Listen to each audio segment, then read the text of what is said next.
Okay, so let's use this example to explain breakdowns linked to arcs and path of action. So what do I mean by arc and path of action? It is like, as we talked earlier, this is a comical pose, right? This is a comical pose. It makes sense in itself, and then we have to flow this thing. And this is the second comical pose. So this pose and this pose makes sense in itself.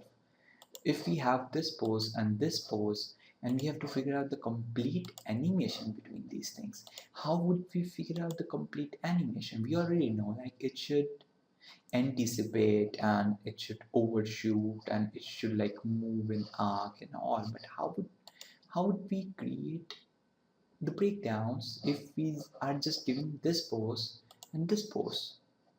We can do this thing. We just have two options, right? Like, I thought, first I created this pose, then I created this pose, and then I created an anticipation. I created this pose. So basically, this was my first pose, right? I just had this pose. Then I created this pose. So now I just had this one pose. Wait a second.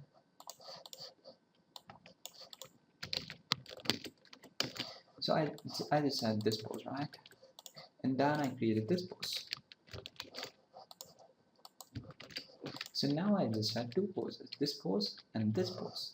Then I created the anticipation, because there's always anticipation, right? There's big anticipation. Now I had three poses. One pose, two pose, three pose. One pose, two pose, three pose. Then I thought that now he's going back and this big anticipation, and then let's create one like where he's holding this phone, right? Holding this phone, and then it's coming towards this thing. So what I was thinking about was, either he can go above, either he can, from this to this, he can come down and go above and come over here. It's like, if we talk in terms of this, I was thinking in terms of like, either he can, wait a second, just thinking in terms of like, now he's in this pose, right? He's in this pose, and he can, this is his head, uh, and either he's coming back, right? So he can come down and he can come back into this pose, then he can go above in one pose where he's holding the phone, and then he can come back. So this would be nice flowing arc, right? So this is the breakdowns versus arc, and breakdowns versus the path of action. This is a path of action, right? The path he is gonna travel, because we just have pose, pose, pose, but it needs to flow, because this is the difference between the comics and animation. So it needs to flow. So this is 1, 2, and 3. So it needs to flow. So I was thinking in terms of what are the alternative options, right? Either this can do this thing, or it can go above. It can go above, because there are just two options, right? If we have to go from here to here, either you can just go straight, which is always boring, or you can go above, or you can go below. So there are just two types of arc, either below or either above, either the high arc or low arc. And if you just have a little bit complicated animation, then it's just a couple of arcs mixed together, because between this pose and this pose it's like the below arc, and between this pose and this pose it is the above arc, and between this pose and the end pose it's again below arc, right? So I was thinking, maybe I can have this to this below and then above, then below, so that it flows nicely. Or I can have this pose and then above arc and big anticipation, right? Because I wanted to have a big anticipation. I'm talking about how I figured out the breakdowns for this animation. So I can have this big arc. and then he can go below and to this pose where he would be grabbing the phone, because he needs to be grabbing the phone, and then he can come above into the end pose, because this is the starting pose, this is the anticipation. Let's add in that pose too, and this thing, which is the grabbing pose. That is a key pose, right? Control C, Control V. So these were the 4 poses. So I know I'll have 1, 2, 3, 4. So he can have any of these things. Either he can go above, go down arc, and then come into this thing, or he can come down, or he can come down, then above, and then come into this end pose. So this is what I was thinking about. So from this to this, from this to this, either it can have a lower, either the head can go from down to this pose and then up. So between this and this, I can have a breakdown where the head is over here, right? From here to here, either I can have a breakdown where the head is over here, so that this combines with this arc. 1, 2, 3, 1, 2, 3, right? This combines with this arc. Or I can have between this to this, where head is lower, so it combines from this, and the head would be approximate over here, right?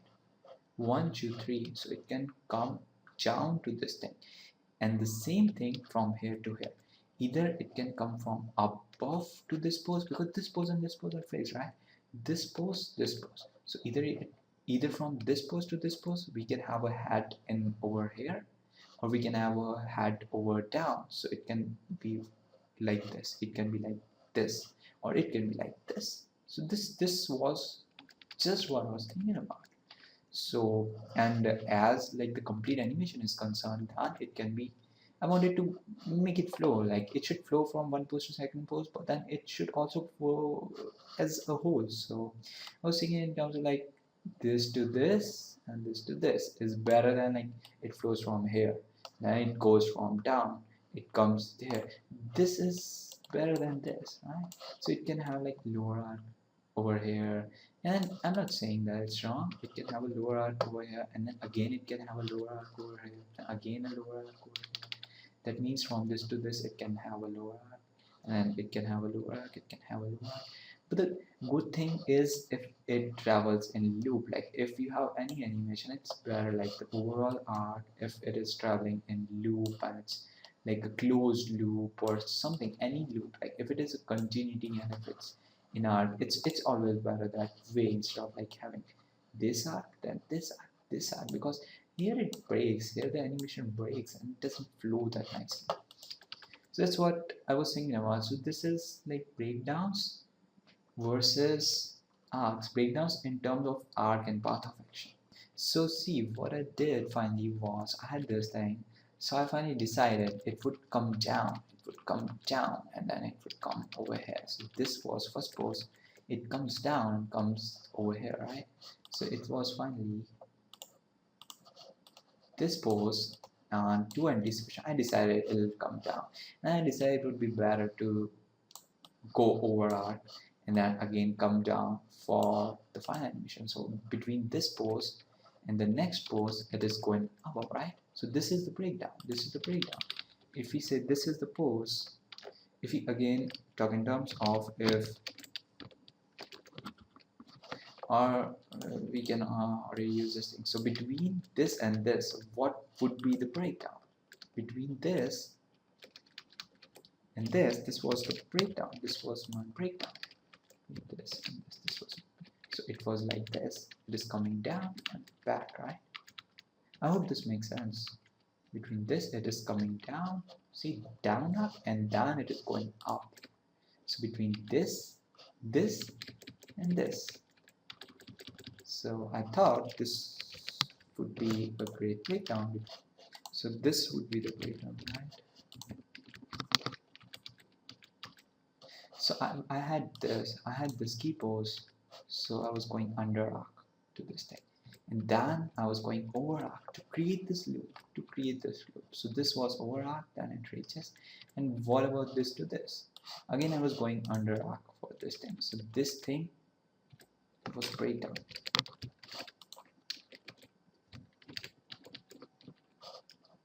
So I had this pose, this was the key pose, so it's coming down, this thing. And then I thought it would be great to have a overshoot, right? To complete it. But it's not just overshoot, it's like I thought if we have this and this, now we have this and this, so it would be, I can just end over here, right? I can just end over here, or I can just extend the loop. It's about extending the loop.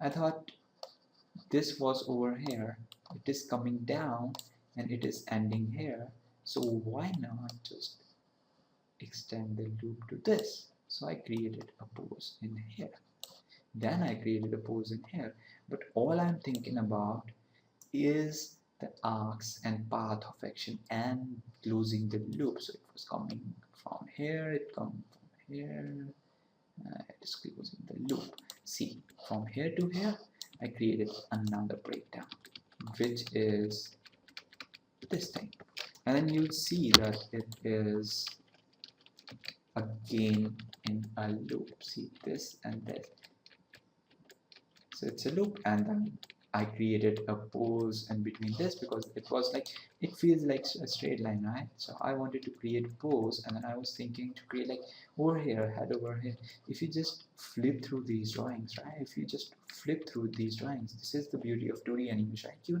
And you can apply these concepts to 3D animation too. If you just flip through the poses, two Maya poses, then you can see this is the head. Just observe the head, just observe the sphere of the head. And if it would be better, wouldn't it be better to like have a sphere over here so that it flows better? So that was all I was thinking about while creating the next breakdown. And I, I created the breakdown, I created the complete animation in this series itself. It wasn't like I just had a blank frame, right? Because it's 2D animation. So I was thinking to create one head in over here, and so I created this pose. My next drawing was this pose.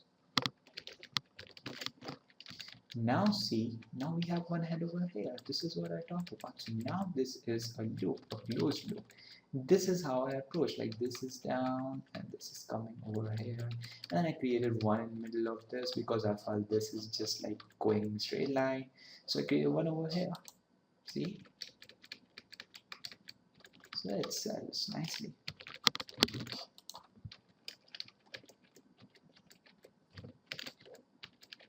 See, it is going in that direction, and then it's about adding in the breakdowns and all. Like you can add to make it better, but then this thing is more than enough for 2D animation, right?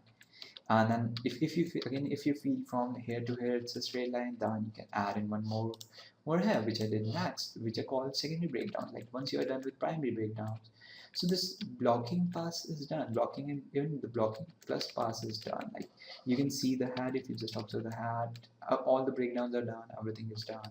Now it's about to add the secondary breakdowns, and that to make it a bit more flourish, to give it a little bit more love and make the animation a bit better. So I created this thing, right? See, going in this direction, coming down, coming back. So these are the secondary breakdown. This thing, and then above the arc, going above the arc, and then going this thing better, and then one more breakdown in this thing, and then one more breakdown, and then one more breakdown. This we talked about the head, but then it's similar with the hands. It is exactly similar with the hand. See, the hand was here, and then the hand was up. So I had two options. Either it can be from this direction or it can be from this direction. And then again, it was from this pose to this pose. So I had either the hand can slide from down to drag this thing. Either the hand can slide from here and then it can come up, or it can go from up and then it can come from down. So I decided to have from up to down, but it's not wrong. You can have it slide. You can have a hand slide and have a head like this, right? For this pose, after this pose, for this pose, it would be perfectly fine to have a head like this, but then it would be like you'd be creating this arc, and then you'd be, hope this makes sense, but then the loop that you would be creating would be this one instead of this one, which I was going for. I was going for this loop, but then you would be having this loop. So all the loops are good. The thing is, the loop is better instead of having up, down, up. I hope that's enough for this example.